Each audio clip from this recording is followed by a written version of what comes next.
dominance rule.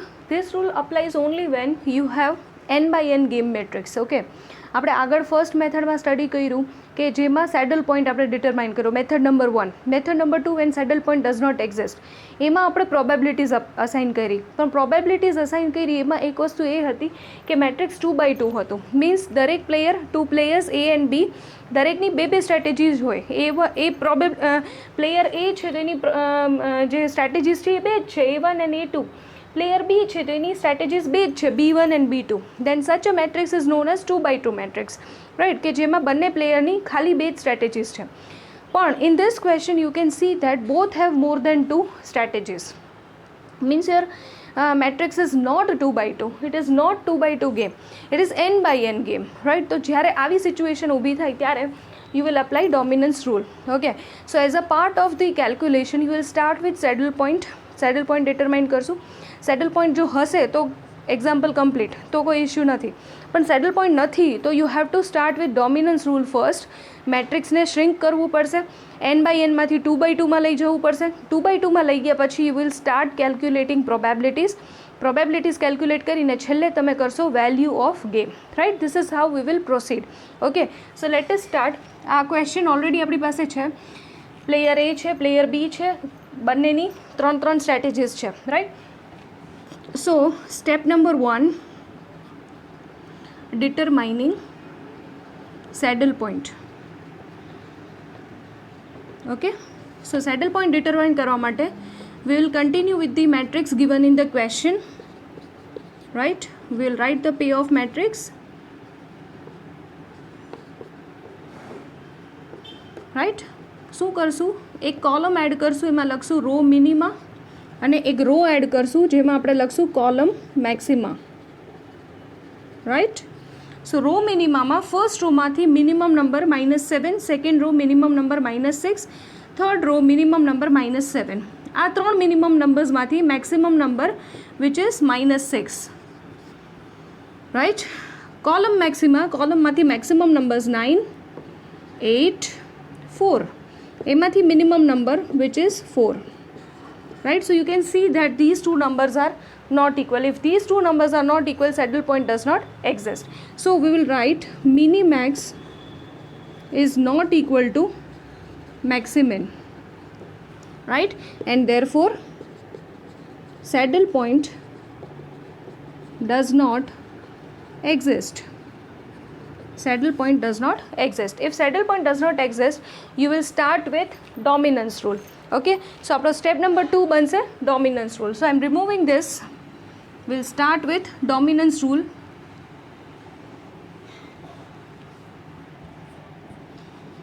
Step 2, applying dominance rule. Okay, so again B1, B2, B3, A1, A2, A3. Payoff matrix, right. Now what we'll do, you'll write step 2.1 and you will select rows, right. Question માં જે rows આપી છે એ રોઝના combination select કરવાના છે અને એમાંથી judgement કરવાનું છે કે કઈ રો ડોમિનેટ કરે છે. એ ડોમિનેટિંગ રોને આપણે રાખશું અને જે ડોમિનેટ નથી કરતી એ રોને આપણે ડિલીટ કરવાની છે, રાઈટ. સો તમારી પાસે 3 રોઝ છે તો કેટલા કોમ્બિનેશન્સ પોસિબલ છે? You can compare only 2 at a point of time, right. So બે રોના કોમ્બિનેશન બનાવવાના છે. સૌથી પહેલું કોમ્બિનેશન બનશે select A1, A2, select A1, A3 and finally select A2 and A3, right. હવે આ સિલેક્શન કર્યું, એ સિલેક્શનમાં શું ધ્યાન રાખવાનું છે? સિલેક્શનમાં તમારે એ ધ્યાન રાખવાનું છે કે વેન યુ આર સિલેક્ટિંગ અ પેર, તો એ પેરની અંદર જે બી નંબર્સ હશે એ બીજી પેરના નંબર્સ કરતાં ડોમિનેટિંગ હોવા જોઈએ, રાઈટ. ડોમિનેટિંગ એટલે કે એક રોના નંબર્સ બધા સ્મોલર હોવા જોઈએ અને બીજી રોના બધા નંબર્સ એનાથી કેવા હોવા જોઈએ? લાર્જર હોવા જોઈએ, right. So let us start A1, A2. Just compare these two numbers. 9 કરતાં 3 મોટું છે, યસ. -6 કરતાં 8 મોટું, યસ. પણ 4 કરતાં -7, is it larger? No. Means this combination is not possible. Okay, come to next combination, A1 and A3. A1 and A3 6 કરતાં 9 મોટું, yes. 7 કરતાં 8 મોટું, yes. -7 -7 both are equal, tie છે. પણ આ બંને નંબર્સમાં કેવું છે, these two are smaller and these two are larger, means you can establish a relationship where you can know that A1 ના numbers છે are larger than the numbers of A3, right? So you will select this combination. આપણે લખશું selection of row is feasible and we will select row A1 and A3, right? Next step number 2.2. શું કરવાનું છે, A1 અને A3નું selection જે આપણે અહીંયા note કર્યું. So write the elements of A1 9, 8 and -7, A3 6, 7 and -7. Okay, out of this higher row is selected, right. So આ બંનેમાંથી હાયર નંબર્સ કેમાં છે, A1, and the remaining will be deleted. So our lower numbers wadi row A3 will be deleted, right, from the matrix. So next step avse step number 2.3, which is known as reduced game matrix number 1. કારણ કે પહેલી વખત આપણે reduce કરીએ છીએ. ત્રણેય columns continue થશે કારણ કે હજી કોલમ્સનો વારો જ નથી આવ્યો. સો A1 B1 B2 B3, A3 delete થશે એટલે A1 અને A2 બેને જ કન્ટિન્યુ કરશું. A3 will be removed from the matrix. So now 9, 8, -7 and 3, -6 and 4, right? This is your reduced game matrix number 1. આ મેટ્રિક્સમાંથી હવે તમારે શું કરવાનું છે, જેમ તમે રો સિલેક્ટ કરી હવે તમારે સિલેક્ટ કરવાનું છે columns. Okay, so I am continuing with this. આ સ્ટેપને રાખું છું તમારા રેફરન્સ માટે. રિમેનિંગ સ્ટેપ્સ છે ઉપરના એ આપણે રિમૂવ કરીએ છીએ અને એક્ઝામ્પલ કન્ટિન્યુ કરીએ છીએ.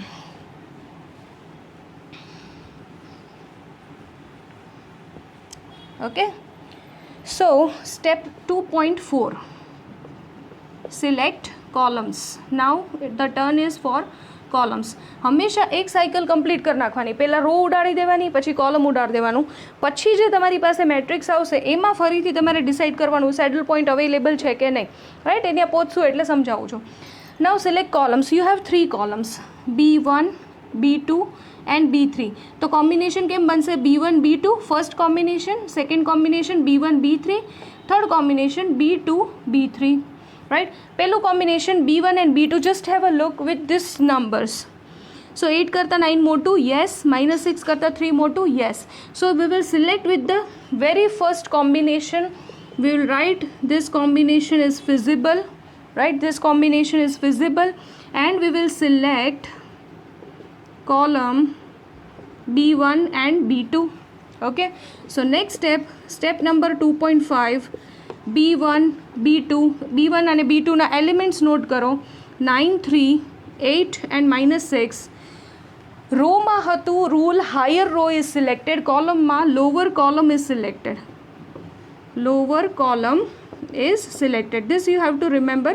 This is the thumb rule.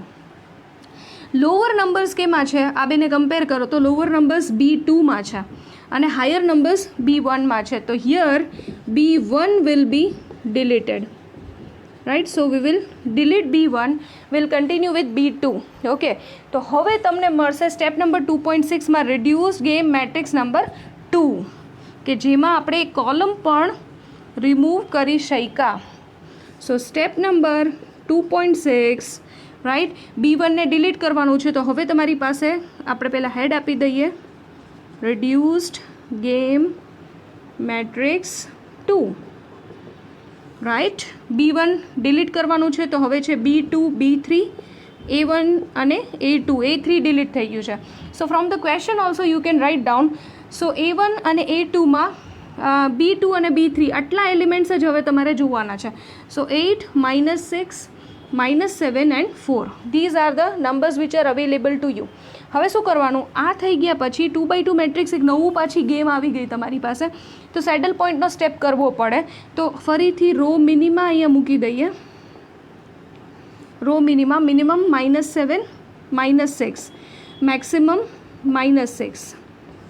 Okay, અહીંયા આપણે મૂકી દઈએ કોલમ મેક્સિમા. તો તો આ બંનેમાંથી મેક્સિમમ 8, આ બંનેમાંથી મેક્સિમમ 4, એમાંથી મિનિમમ નંબર 4. શું લખશું? Are they equal? No. So maximin is not equal to minimax, right. અને પછી શું લખશું? Therefore saddle point does not exist.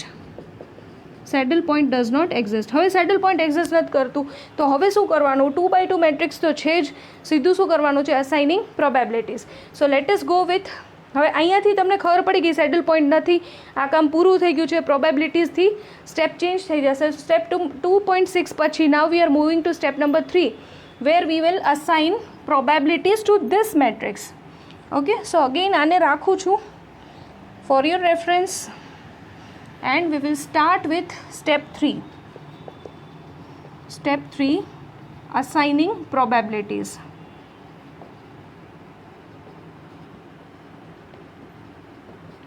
Right, so this is your matrix B2, B3, A1, A2, 8, -6, -7 and 4. Okay, so now I am removing this so that we can have space. Okay, so અહીંયા લખશું A, B, C and D. હવે શું કરવાનું છે? અહીંયા આપણે કરીએ છીએ step 3.1, step 3.2. Okay, in 3.1 we'll assign probabilities for player A and here we will assign probabilities for player B, right. So for player A આપણે સપોઝ કરવાની છે probability P is equal to probability that A will select his first strategy A1, right, and 1 minus P probability that A will select A2 second strategy, right. અહીંયા શું કરશું? R is equal to probability that B will select એની પહેલી strategy છે B2, so we will write B2, right, and 1 minus R probability that B will select B3 second strategy. Okay, so let us start with P. Okay, formula માં શું છે? D minus C divided by A plus D minus B plus C, right. અને એ જ વસ્તુ R માટે D minus C ની બદલે છે D minus B and the denominator is same, right. Let us write the numbers. So D ની place ઉપર અહીંયા છે 4 માઇનસ, આ માઇનસ સાઇન મેં કન્ટિન્યુ કરી, અને સીની સ્પેસ ઉપર -6 છે, તો I write -6 in this manner. A plus D cross જોવાનું છે, સો 8 + 4 માઇનસ સાઇન કન્ટિન્યુ, આ minus sign continue, B plus C, તો ઇટ ઇઝ -7 -6. તો હવે આને સોલ્વ કરો. 4 minus minus plus, 4 + 6 divided by 8 + 4 12, આ minus sign continue, minus minus plus, so 7 + 6 is 13 અને સાઇન કન્ટિન્યુ થશે -13ની, રાઈટ. સો 4 + 6 ઇઝ 10, આ 12 કન્ટિન્યુ થયો, આ માઇનસ માઇનસ પ્લસ થઈ ગયું અને 13 કન્ટિન્યુ થશે. સો ઇટ ઇઝ 10/25 મીન્સ આને હજી સિમ્પ્લિફાઈ કરો તો એ આવશે 2/5 means P is equal to 2/5, right, અને 1 minus P is 3/5. This is how you will determine the probabilities for A. હવે એ જ વસ્તુ D માટે R is equal to D minus B આમ જોવાનું છે. સો 4 and 7, 4 minus -7, denominator 25 continue. So 11/25 R. And 1 minus R is 1 minus 11/25. When you solve it, cross multiply -11. So 14/25. These are your probabilities. Okay, so probabilities થઈ ગયા પછી છેલ્લો step આવશે, step number 4, value of the game. તો value of the game માટે આ steps થઈ ગયા પછી આપણે અહીંયા સાઈડમાં એક રેકોર્ડ કરી દઈએ આપણા જે આન્સર્સ છે. P is 2/5, 1 minus P is 3/5, R is 11/25 and 1 minus R is 14/25, right. બાકીનું value of game step number 4માં આપણે કરશું.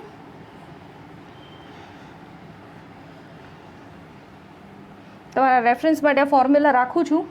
Step 4, value of game, final step. V is equal to AD minus BC divided by A plus D minus B plus C, right? તો denominator સરખો છે, જુઓ denominator is same.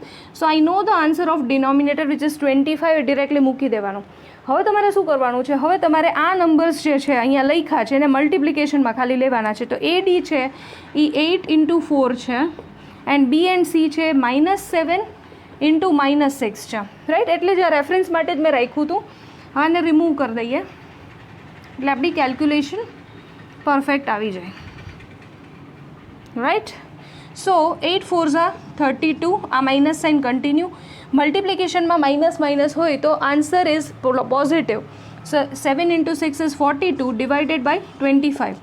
તો 32 minus 42 minus 10 by 25. Simplify કરો, 5થી divide કરો, -2/5.